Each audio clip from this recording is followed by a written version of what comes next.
2 महीना हो गया है मुझे एयर फाइबर यूज करे हुए। एग्जैक्ट 24 मार्च को मैंने इंस्टॉल कराया था एयरटेल एयर फाइबर। 3002 रुपये इन टोटल मुझे पड़ा था 6 महीने के लिए। और आज देखते हैं 2 महीने के बाद हम किस स्टेज पे खड़े हैं, वेदर एयरटेल एयर फाइबर लेना बेनिफिशियल रहेगा या फिर एक ऐसा डिसीजन रहेगा जो कि शायद आप रिग्रेट करो। बने रहिए वीडियो के एंड तक। अगर अभी तक आपने चैनल को सब्सक्राइब नहीं किया है, do consider subscribing to this channel. हो सके तो ये वीडियो को बहुत सारा शेयर करिए ताकि ये इन्फॉर्मेशन सब तक पहुंचे कि एयरटेल एयर फाइबर लगाना एक सही डिसीजन होगा या फिर सही डिसीजन नहीं रहेगा आपके लिए। कौन से सिचुएशन में आपको एयरटेल एयर फाइबर लगाना चाहिए या कौन से सिचुएशन में आपको फाइबर की तरफ जाना चाहिए। पहले बात करते हैं कुछ बेनिफिट्स के बारे में या फिर अच्छाइयों के बारे में जो कि एयरटेल एयर फाइबर के साथ मैंने फेस किया है। इंस्टॉलेशन एक्सपीरियंस बहुत बढ़िया था। 21 तारीख रात को मैंने बुकिंग किया था and with in a day और 2 मुझे कॉल आ गया था कि 24 तारीख मॉर्निंग को अराउंड 10 बजे वो इंस्टॉलेशन के लिए आ जाएंगे बोल के। कुछ 50 मिनट्स अराउंड का लगा इंस्टॉलेशन टाइम। इंस्टॉलेशन बहुत ही स्मूथ एक्सपीरियंस था, कोई उसमें हिकअप मुझे देखने को नहीं मिला। तो एक थम्स अप है इंस्टॉलेशन एक्सपीरियंस के लिए। जो एडवर्टाइज होता है कि 499 प्लान में आपको 40 Mbps स्पीड देखने को मिलेगा, मुझे वही स्पीड देखने को मिल रहा है। जो स्पीड है वो कांस्टेंट है, मेरे लिए ज़्यादा उतना वेरी नहीं कर रहा है। ऑलमोस्ट लाइक डाउनलोड मुझे मिल रहा है 40 Mbps एंड अपलोड भी 40 Mbps मुझे देखने को मिल रहा है। हालांकि इनिशियल स्टेजेस में मुझे थोड़ा सा हिकअप आया लैन पे स्पीड को लेकर, क्योंकि मैं डेस्कटॉप यूज कर रहा हूँ ऑफिस के लिए। तो वहाँ पर लैन जब कनेक्ट किया मैंने तो 10 Mbps से ऊपर नहीं जा रहा था, बट उसको मैंने सॉल्व कर दिया है। आई थिंक 2-3 दिन पहले मैंने वो वीडियो अपलोड किया है। अब ऊपर आई आइकन में क्लिक करके वो वीडियो को इन डिटेल दे सकते हो। और अगर आप भी सिमिलर प्रॉब्लम फेस कर रहे हो लैन के साथ, अगर आपको 10 Mbps आ रहा है तो वो प्रॉब्लम फिक्स कर सकते हो। तो वो प्रॉब्लम फिक्सेबल है। तो वो प्रॉब्लम मेरा अभी सॉल्व हो गया है। इनिशियल स्टेजेस में मुझे थोड़ा सा प्रॉब्लम आ रहा था कि मुझे बार बार डिस्कनेक्ट हो रहा था। तो मैंने क्या किया, लैन पोर्ट को निकाल के थोड़ा सा क्लीन करके फिर से रिकनेक्ट किया और पावर अडैप्टर से उसको ऑन ऑफ कर दिया। 2-3 बार वो करने के बाद वो प्रॉब्लम अभी तक मुझे देखने को नहीं मिला है। 2 महीना हो गया है, मुझे फिर से वो प्रॉब्लम देखने को नहीं मिला है। मतलब जो अप टाइम है मेरा वो ऑलमोस्ट लाइक 99% से भी ऊपर है। कभी भी मुझे ऐसे डाउन टाइम देखने को नहीं मिला है। भले ही वो आंधी हो, तूफान हो, हेवी थंडरस्टॉर्म में भी मुझे इंटरनेट डाउन देखने को नहीं मिला। इंटरनेट फिर भी मेरा अप एंड रनिंग था और मैं उसी टाइम पे भी जहाँ पर बहुत रेन हो रहा था, हेवी रेन हो रहा था और थंडरस्टॉर्म चल रहा था, उसी टाइम पे भी मैंने इंटरनेट यूज किया है। तो अप टाइम के लिए अगेन अनदर थम्स अप, कोई प्रॉब्लम मुझे उसमें देखने को नहीं मिला है। मोबाइल ऐप्स के बारे में अगर बात करें तो मोबाइल ऐप बहुत ही सिंपल है उसका। एयरटेल थैंक्स ऐप पे जाके आप टोटल इन डिटेल देख सकते हो। आपका जो बिल है, आपने जो एडवांस पे किया है, कैसे यूज हो रहा है, और जो भी आपका बिलिंग वगैरह जनरेट होता है एवरी मंथ के बाद जो बिल वगैरह जनरेट होता है, इजीली आप एयरटेल थैंक्स ऐप से वो डिटेल देख सकते हो। तो उसमें भी कोई प्रॉब्लम नहीं है। अगर आपको पासवर्ड चेंज करना होता है, इनिशियली मुझे वो थोड़ा सा प्रॉब्लम हो रहा था। अगर मैं एयरटेल थैंक्स ऐप पे जाके पासवर्ड चेंज करने के लिए जब मैंने ट्राई करा, हालांकि वहाँ पर लिखा था कि आप #@ और कोई अदर स्पेशल कैरेक्टर यूज कर सकते हो, बट मेरे लिए @ ही खाली काम करा और बाकी कोई भी स्पेशल कैरेक्टर भले ही मैं हैश या कुछ ट्राई करूं वो मुझे काम नहीं कर रहा था। फिर मैंने कस्टमर सपोर्ट को कॉल करके ये इश्यू रेज करा और शायद उन्होंने एक टिकट क्रिएट करके होपफुली उन्होंने ये रिजॉल्व कर दिया होगा। अब बात करते हैं कॉन्स के बारे में। ऐसा नहीं है कि सब कुछ अच्छा है एयरटेल एयर फाइबर के साथ, कुछ बुराइयां भी आता है इसके साथ। पहले बात करते हैं डाउन टाइम के बारे में।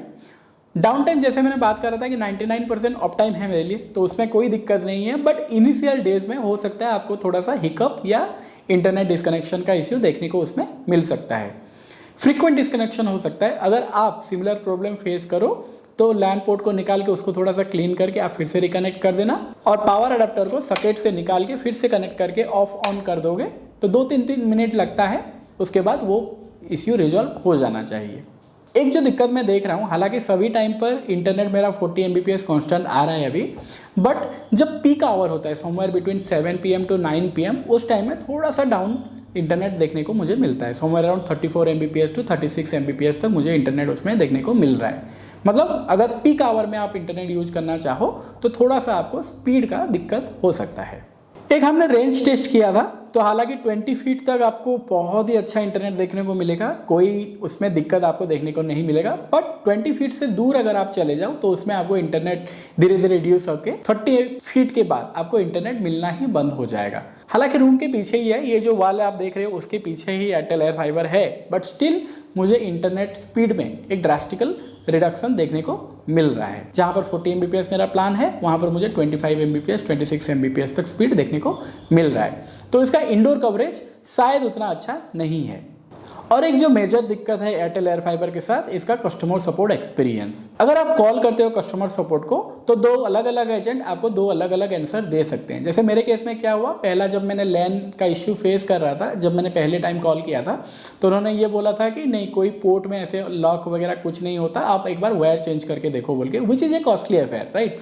अगर आप 30 फीट का एक नया वायर लेते हो कैट 6 का, तो वो आपको आराम से 300-400 रुपीज़ आराम से पड़ जाएगा। बट अगर मैं जब 2-3 दिन पहले कस्टमर सपोर्ट को कॉल करा, तो उन्होंने रीसेट कर दिया अपने साइड से, आई थिंक कुछ अपग्रेड या कुछ कॉन्फ़िगरेशन वगैरह उन्होंने किया होगा, तो फिर मेरे लिए वो पोर्ट अनलॉक हो गया और मैं सेम वायर यूज करके अभी मुझे 40 Mbps स्पीड देखने को मिल रहा है। तो ये हो सकता है कि आपको थोड़ा सा अलग अलग कस्टमर सपोर्ट से रेस्पॉन्स देखने को मिले।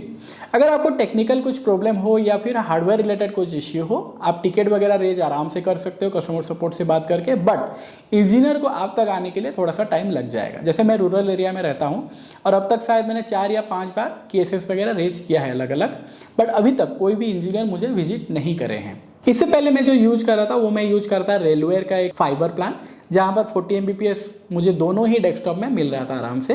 बट सेम चीज़ अगर मैं एयर फाइबर के साथ यूज करूँ, तो मुझे लैन में तो एक तो दिक्कत आ रहा था, वो कि अभी 2 दिन पहले मैंने फिक्स कर दिया। उसके रिलेटेड डिटेल वीडियो आप ऊपर में आई आइकन को क्लिक करके देख सकते हो। बट इसमें जो इनकन्सिस्टेंसी है स्पीड में, वो आपको एयरटेल एयर फाइबर के साथ देखने को मिलेगा। अब 2 महीने के बाद अगर हम बात करें, तो क्या मैं सेटिस्फाइड हूँ अपने डिसीजन के साथ? मैं बिल्कुल सेटिस्फाइड हूँ अपने डिसीजन के साथ। और अगर प्रोवाइडेड अभी का जो सिनेरियो है मेरे एरिया में है BSNL और रेलवेयर का, BSNL मेरे नियरेस्ट पोल तक नहीं पहुँचा है, तो वो कोई दूसरे एक पोल से उनको तार खींच के मेरे घर तक लाना पड़ेगा, जो कि अगेन फिजिबल नहीं होगा।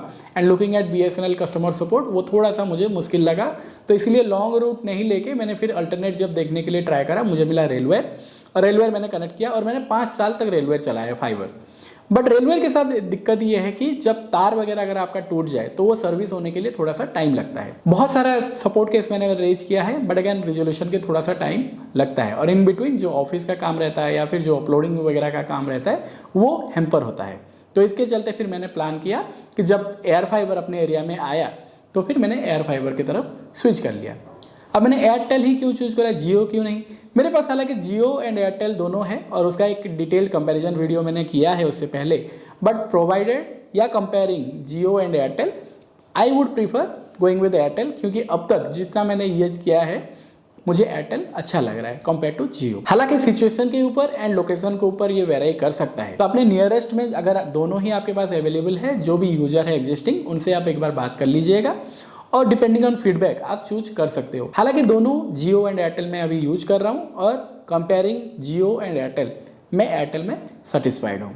अभी का जो मेरा प्लान है ऑलरेडी 6 महीने के लिए प्रीपेड है। और अगर आप मुझसे पूछो कि 6 महीने के बाद क्या मैं कंटिन्यू करूँगा या रिज्यूम करूँगा एयरटेल के साथ, डेफिनेटली मैं कंटिन्यू करूँगा, प्रोवाइडेड जो उनका कस्टमर सपोर्ट है वो थोड़ा सा बेहतर हो जाए, या फिर जब कोई प्रॉब्लम फेस हो तो इंजीनियर घर तक थोड़ा सा विजिट करके जो भी प्रॉब्लम है उसको रिजॉल्व करने के लिए ट्राई करे।